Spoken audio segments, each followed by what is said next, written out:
ভগবান শ্রীকৃষ্ণের নাতি, এনার নাম হলো বজ্রনাথ। তার ঠাকুমার মুখে ভগবানের রূপের বর্ণনা শুনেছিলেন এবং সেই রূপের বর্ণনা শুনে পাথর কেটে শ্রী বিগ্রহ নির্মাণ করেছিলেন।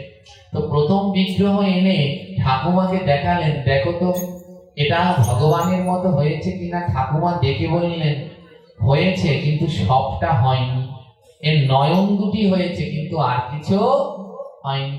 আবার তৈরি করলেন, আরেকখানা তৈরি করলেন, দেখো তো এর হয়েছে কিনা। বলে এর বদনটা হয়েছে কিন্তু নয়নটা আবার হয়নি।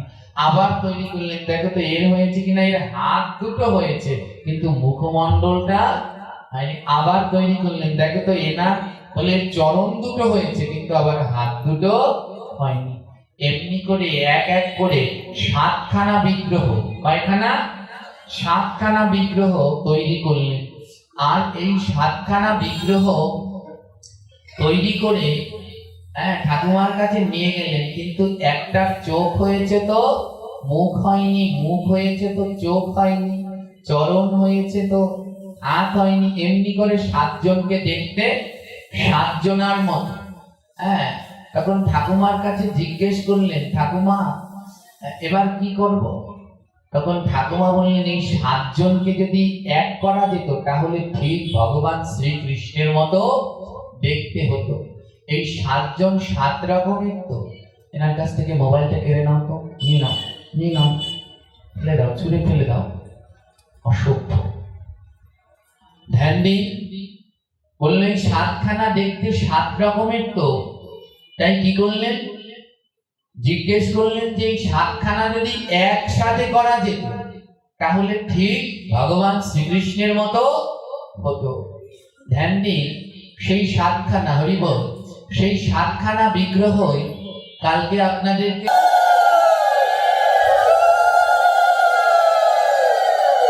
আপনারা একবার হলেও ভগবানের এই সপ্ত রূপের দর্শন করবেন। যাদের সম্ভব তারা তো ব্রজে গিয়ে দর্শন করবেন, আর যারা না পারবেন অন্তত ছবিতে এই 7 জনকে একবার দর্শন করবেন। এই 7 জনার মধ্যে 3 জন হলো সাক্ষাৎ, এদেরকে বলল শ্রী গোবিন্দ, গোপীনাথ, মদন মোহন। তো প্রথম জনার নাম কি? শ্রী গোবিন্দ। এই গোবিন্দ মন্দির এখনো বৃন্দাবনে আছে, কিন্তু গোবিন্দ দেব আর এখনো নেই। বৃন্দাবনের সব থেকে বড় মন্দিরের নাম হলো এই গোবিন্দ মন্দির। 7 তলা বিল্ডিং এর সমান উঁচু ছিল এই মন্দির। এই মন্দিরের চূড়ায় একটা প্রদীপ ছিল। প্রতিদিন মন্দিরে প্রদীপ জ্বালাতে হয় কোথায়? মন্দিরের মধ্যে, গৃহের মধ্যে। আর মন্দিরের জ্বালাতে হয় চূড়ায়। গৃহের জ্বালাতে হয় কোথায়? গৃহে প্রদীপ জ্বালাতে হয় গৃহের মধ্যে, আর মন্দিরে জ্বালাতে হয় মন্দিরের চূড়ায়। দেখবেন ওই জগন্নাথ মন্দিরে প্রতিদিন মন্দিরের চূড়ায় জ্বালায় প্রদীপ। এটাই শাস্ত্রের নিয়ম। সমস্ত শুদ্ধ মঠ মন্দিরে প্রতিদিন মন্দিরের চূড়ায় প্রদীপ জ্বালানো নিয়ম। এই গোবিন্দ মন্দিরের চূড়ার উপরে একটা প্রদীপ জ্বালানো হতো, জানেন? প্রদীপটা ছিল স্বর্ণের। প্রদীপটা স্বর্ণের ছিল। ওই প্রদীপটা জ্বালানোর জন্য প্রতিদিন 7 মণ ঘি লাগতো। কতটা? চিন্তা করুন তাহলে প্রদীপটা কত বড় লম্বা ছিল। 7 মণ ঘি দিয়ে একটা প্রদীপ জ্বালাতো। প্রদীপের সলতেটা ছিল একটা কোলবালিশের মতো। ওই বৃন্দাবনে প্রদীপ জ্বলতো, দিল্লিতে বসে সেই প্রদীপের আলো দেখা যেত। বুঝতে পারলেন কেমন? ওটা সহ্য করতে পারেননি তৎকালীন সম্রাটরা। তাই যখন বৃন্দাবনে এসে মন্দির ভাঙে, সর্বপ্রথম গোবিন্দ মন্দিরটাই আক্রমণ করেন এবং ওই মন্দির 7 তলা ছিল, 4 তলা পর্যন্ত ভেঙে ফেলেছিলেন। আর সেই সোনার প্রদীপও লুট করে নিয়ে যায়। এখনো সেই মন্দির আছে, এখন 3 তলা পর্যন্ত আছে। আপনারা গেলে অবশ্যই দর্শন করতে পারবেন। তখন রাজস্থানের রাজা মনে মনে ভাবলেন যে এই দুষ্টুরা পারে না, এমন কিছু নেই। যখন মন্দির ভাঙছে ভগবানকেও এরা ভেঙে ফেলতে পারে। তখন রাজস্থানের রাজা এই রাধা গোবিন্দ দেবকে, এই বিগ্রহকে, এই যে আপনাদের দেখালাম প্রথম যাকে, ইনি হলেন সেই রাধা গোবিন্দ দেব।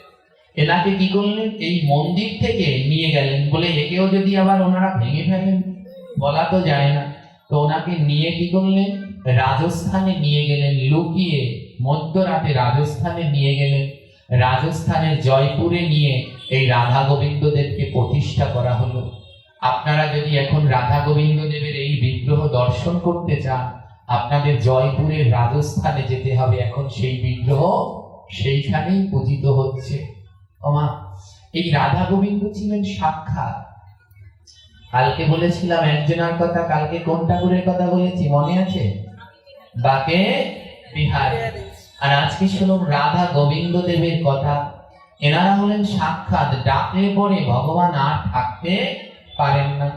যেমন এই ধর্মের উপরে অনেকবার অত্যাচার হয়েছে, একবার দুবার নয়, কতবার। যারা যারা শাসন করেছে তারাই অত্যাচার করে গেছে। তাই যেমন অত্যাচার করে সেই সোনার প্রদীপ নিয়ে গেছে কতজন। ইংরেজরা যখন শাসন করেছে তখন ইংরেজরাও এই ধর্মের উপরে শাসন করেছে, লুট করেছে, কত কিছু নিয়ে গেছে, কল্পনা করতে পারবেন না। ওই যে কিছু বছর আগে মারা গেল লন্ডনের রানী, দেখেছেন? ওনার মাথার উপরে মুকুটের উপরে একটা দামি রত্ন আছে। রত্নটা দেখেছেন? ওই যে সময় সমাধি দিচ্ছেন আর মুকুটটা রাখা ছিল, রত্নটার নাম কি? কোহিনূর। পৃথিবীর সব থেকে দামি রত্ন হলো এই কোহিনূর। লন্ডনের রানীর মাথায় শোভা পাচ্ছে, কিন্তু ওটা লন্ডনের রানীর মাথায় ছিল না, ওটা ছিল আমাদের পুরীতে জগন্নাথের মাথার মুকুটের উপরে। যখন ইংরেজরা শাসন করলো, ওই জগন্নাথের মাথার মুকুট থেকে ওই কোহিনূরকে চুরি করে নিয়ে যায়, আর নিয়ে ওনাদের রানীকে উপহার দেয়, আর এখন থেকে ওখানেই আছে। ধ্যান দিন, এমনি অনেকবার এই ধর্মের উপরে অত্যাচার করা হলো। আজ থেকে সেই 300-350 বছর পূর্বে ইংরেজ শাসন আমল ছিলেন, তখন ভারতবর্ষ ইংরেজরা শাসন করছে। আর এই ইংরেজদের মধ্যে একজন ছিলেন লর্ড কেলবার্ট। লর্ড কেলবার্ট বলে একজন ইংরেজ সাহেব ছিল। লর্ড কেলবার্ট, তেনার কাজ ছিল কি জানেন? বিভিন্ন মন্দিরে গিয়ে দেবোত্তর সম্পদগুলো দখল করা এবং সেইখানে কোম্পানির শাসন প্রতিষ্ঠা করা, কোম্পানির অফিস তৈরি করা, এটা তিনি করতেন। তার হাতে যে সনাতন ধর্মের কত মন্দির ভেঙেছে, কোনো শেষ নেই। এই লর্ড কেলবার্ট একদিন খবর পেলেন রাজস্থানে হিন্দুদের একটা মন্দির আছে রাধা গোবিন্দ। এই রাধা গোবিন্দ দেব নাকি একসময় বৃন্দাবনে থাকতো, এখন রাজস্থানে আছে। লর্ড কেলবার্ট বলে আমি এবার যাব। ওনাকে সবাই বলে জ্যান্ত ভগবান, উনি নাকি সবার কথা শোনে। লর্ড কেলবার্ট বলল একবার গিয়ে দেখি এই রাধা গোবিন্দদের কেমন ভক্তের কথা শোনে। লর্ড কেলবার্ট সৈন্য সামন্ত নিয়ে আসলেন, জিপে করে হাতুড়ি বাটুল সমস্ত কিছু নিয়ে আসলেন। আজ রাধা গোবিন্দ মন্দির ভাঙা হবে। এই রাধা গোবিন্দ মন্দির ভাঙার জন্য লর্ড কেলবার্ট তার সেনা সামন্তদের নিয়ে রাধা গোবিন্দ মন্দিরে আসলেন না। সবাই থর কাঁপছে, উনি যেই মন্দিরে যায় সেই মন্দিরই ভেঙে ফেলে। এমন সময় দুপুরের সময় এসে দাঁড়ালেন সাহেব। আর দুপুরের সময় যখন আসলেন লর্ড কেলবার্ট সাহেব, ঠিক দুপুরের সময় আসলেন, মন্দিরে ভোগ লেগেছে। পূজারী মন্দিরের পর্দা দিয়ে দিয়েছে। ওই ইংরেজ সাহেব বলল পূজারী পর্দা খোলো। মন্দিরের পূজারীকে বলল পর্দা খোলো। পূজারী বলল খোলা যাবে না সাহেব, আমাদের ভগবান এখন খেতে বসেছি, আমাদের ভগবান এখন সেবা করতে বসেছি, এখন পর্দা খোলা যাবে না। ইংরেজ সাহেব হাসতে লাগলো, তোমাদের ভগবান খায়? ওটা তো একটা পাথরের ঠাকুর, ও কি করে খায়? মন্দিরের পূজারী বললেন হ্যাঁ, আমাদের ঠাকুর খায়, কিন্তু সাহেব আপনি একটা কথা ভুল বলেছেন। আমাদের ঠাকুর পাথরের নয়, আমাদের ঠাকুর মাটির নয়, আমাদের ঠাকুর কাঠের নয়, আমাদের ঠাকুর সিমেন্টের নয়, আমাদের ঠাকুর পিতলের নয়, আমাদের গোবিন্দকে বলা হয় কাঙালের ঠাকুর। আমাদের গোবিন্দ কোনো কাঠ পিতলের ঠাকুর নয়, আমাদের ঠাকুর হলো কাঙালের ঠাকুর। কেউ যদি কাঙাল হয়ে ডাকতে পারে আমাদের গোবিন্দ তাকে সাড়া দেয়। তিনি হলেন আমাদের কাঙালের ঠাকুর। আরে রাখো তোমাদের কাঙালের ঠাকুরের কথা, তুমি যে ওই তোমাদের ঠাকুরকে খেতে দিয়েছে উনি কি খাবে? মন্দিরের পূজারী বললেন কেন খাবে না, অবশ্যই আমার ঠাকুর খাবে। বেশ, তাহলে আমি দেখবো আজ তোমাদের ঠাকুর কেমন খায়। যদি তোমাদের ঠাকুর আজ খায় তাহলে তোমাদের এই মন্দির ভাঙবো না, আর যদি ঠাকুর না খায়, আজই তোমাদের মন্দির ভেঙে গুঁড়ো গুঁড়ো করে দেব। জানেন, ভোগ হয়ে গেল, মন্দিরের পর্দা সরানো হলো, ইংরেজ সাহেব বলল, কই দেখি দেখি তোমাদের ঠাকুর কেমন খেলো দেখি। ইংরেজ সাহেব গিয়ে দেখলেন যেমন অন্ন ব্যঞ্জন ডাল তরকারি দিয়েছে সব ঠিক তেমন রয়েছে, এক দানাও সরেনি, যেমন দিয়েছে ঠিক তেমনই আছে। ইংরেজ সাহেব বলল, কি তোমাদের ঠাকুর নাকি খায়? কই, যেমন থাল ভরা অন্ন দিয়েছে সেই রকমই তো আছে, খেলো কোথায়? মন্দিরের পূজারী হেসে বললেন, সাহেব, এর জন্যে কৃষ্ণ আমাদের ভগবান। ও সাহেব, এই জগতে আপনাকে আমাকে যদি থালা ভরে খাবার দিয়ে বলে খাও, মা থালা থেকে খাবার কমবে না? কমবে না? জোরে বলো, কমবে। আপনাকে আমাকে সবাইকে একটা থালায় করে খাবার দিয়ে যদি বলে খাও, অবশ্যই থালা থেকে খাবার কমবে। পূজারী বললেন, আমাদের কৃষ্ণ ভগবান কেন জানো? কৃষ্ণকে থালা ভরে খাবার দিয়ে যদি বলে খাও, আমার কৃষ্ণ খায়, কিন্তু থালার খাবার আর কমে না। আমার কৃষ্ণকে থালা ভরে খাবার দিলে ওটা আর খাবার থাকে না, ওর নাম হয়ে যায় প্রসাদ। আর প্রসাদে কোনোদিন টান পড়ে না, সবসময় প্রসাদ বেড়ে যায়। তার জন্য কৃষ্ণ আমাদের ভগবান।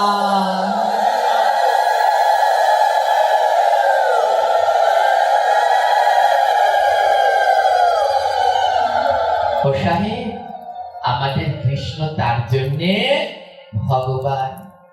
মা, দামবন্ধন লীলায়, দামোদর মাসে দামবন্ধন লীলায় মা যশোদা গোপালকে বলছে, গোপাল, তুই ননি চুরি করে খেয়েছিস? গোপাল বলছে, না মা, আমি ননি চুরি করিনি। মা যশোদা বলছে, তুই ননি চুরি করেছিস? গোপাল বলছে, না। মা যশোদা গোপালকে দড়ি দিয়ে গাছের সাথে বেঁধে রাখলো। গোপাল কেঁদে কেঁদে বলছে, মা, আমি যদি খাইতাম ননি, ভাণ্ড থাকতো ভরা। বিচার করে দেখ না মা, বিচার কর না তোরা। ও মা, আমি যদি ননি খেতাম, কোনোদিন ননির ভাণ্ড খালি হয় না। ও মা, আমার গোবিন্দ যদি কোনো কিছু খায়, তাহলে তা কোনোদিন খালি হয় না। গোবিন্দ যদি খালি ভাণ্ডে হাত দেয়, তাহলে খালি ভাণ্ড হয়ে যায়। আমার গোবিন্দকে দিলে কোনো সময় থাল থেকে কমে না, বাড়ে বাড়ে। মন্দিরের পূজারীর কথা ইংরেজ সাহেব চমকিত হয়ে গেলেন। ও বেশ, তোমাদের ঠাকুর তাহলে খায়, মেনে নিলাম, কিন্তু তোমাদের এই পাথরের ঠাকুরের প্রাণ আছে? মন্দিরের পূজারী বললেন, হ্যাঁ আছে। প্রমাণ করতে পারবে? হ্যাঁ, পারবো।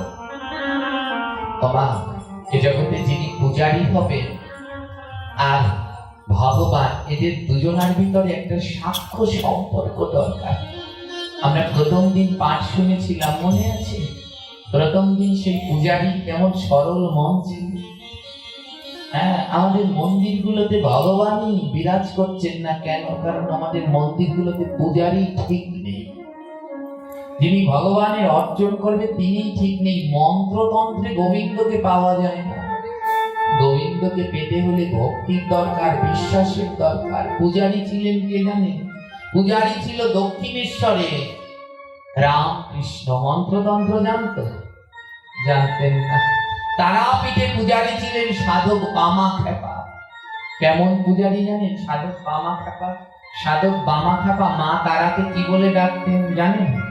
কি বলে ডাকতেন? বড় মা বলে ডাকতেন।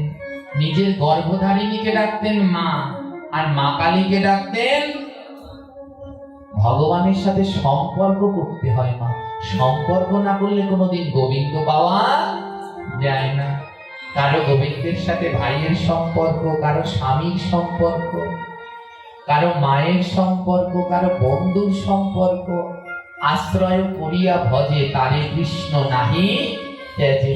আশ্রয় করতে হবে, একটা সম্পর্ক স্থাপন করতে হবে। বামাখ্যাপা তারাপীঠের মা কালীকে বড় মা বলে ডাকতেন জানেন? একদিন মা কালীর ভোগ লাগাতে গেলেন মন্দিরের ভিতরে। বামাখ্যাপা ছিলেন সরল। আপনাদের আমি আগেও বলেছি, মন সরল না হলে গোবিন্দকে কোনোদিন পাওয়া যায় না। আপনি যে পূজা করেন, কালী পুজো করেন আর দুর্গা পুজো করেন, মন সরল না হলে গোবিন্দ পাবেন না। বামাখ্যাপা কি করলেন, একদিন মন্দিরে ভোগ লাগাতে গেলেন, আর ভোগ লাগাতে গিয়ে প্রস্রাব পেয়েছে। এবার প্রস্রাব করতে যেতে হবে, উনি কি করলেন জানেন, ধুতিটা জাগিয়ে মা কালীর গায়ে প্রস্রাব করে দিলেন।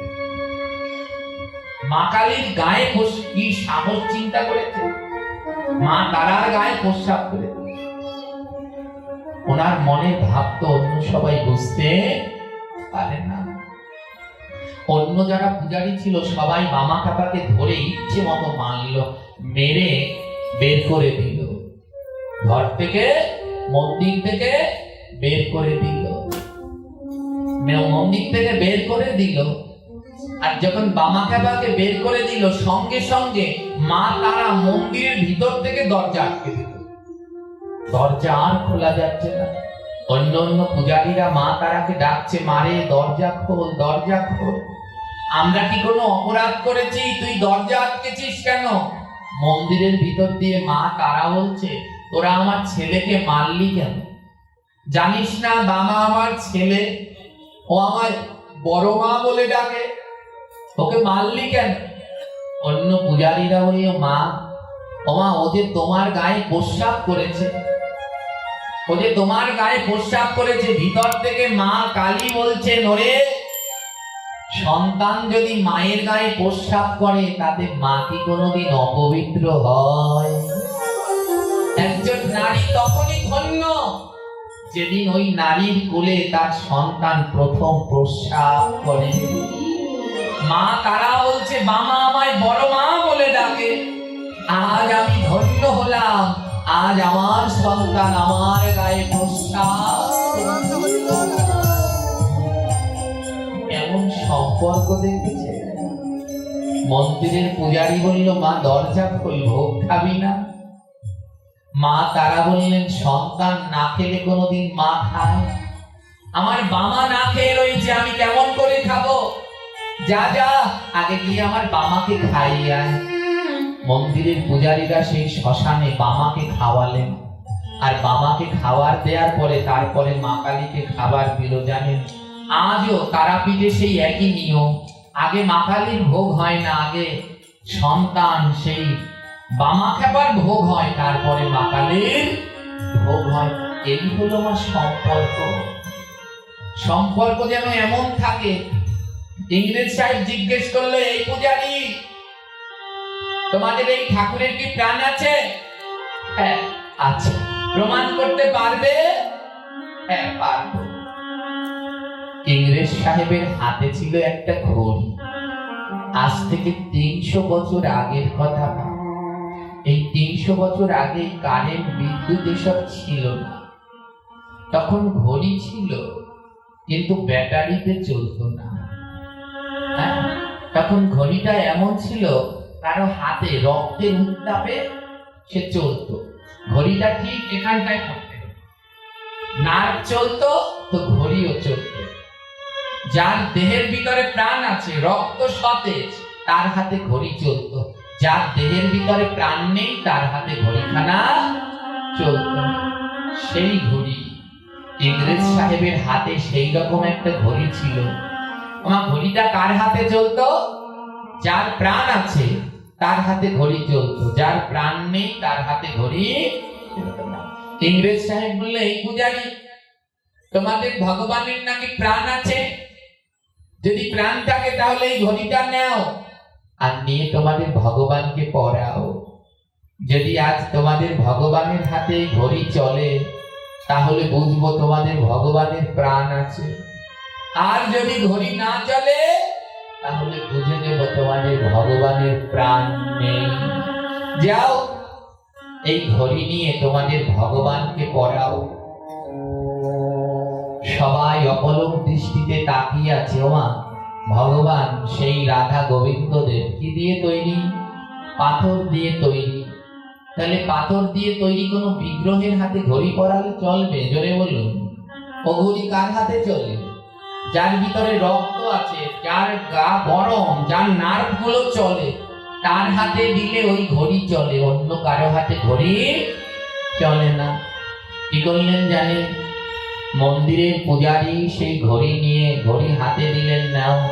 ইংরেজ সাহেব বললেন, আজ এই ঘড়ি যদি চলে তাহলে তোমাদের ঠাকুর বেঁচে যাবে, আর ঘড়ি যদি না চলে তাহলে তোমাদের ঠাকুরের প্রাণ নেই, আর যে ঠাকুরের প্রাণ নেই সে ঠাকুর রাখার কোনো মানেও নেই। আজ এই ঠাকুর আমি ভেঙে ফেলবো। সবার মনে বড় কষ্ট যে আমাদের ঠাকুর ভেঙে ফেলবে, কিন্তু মন্দিরের যিনি পূজারী তার মনে বিশ্বাস আছে, আমাদের ঠাকুর কোনো পাথরের ঠাকুর নয়, আমাদের ঠাকুর কিসের ঠাকুর? জোরে বলো, আরো জোরে, কিসের ঠাকুর? আমাদের কাঙালের ঠাকুর। যদি কাঙাল হয়ে কেউ ডাকতে পারে আমাদের ভগবান ঠিক আসবে। মন্দিরের পূজারী ঘড়ি নিয়ে রওনা দিলেন ভগবানের হাতে পরানোর জন্য।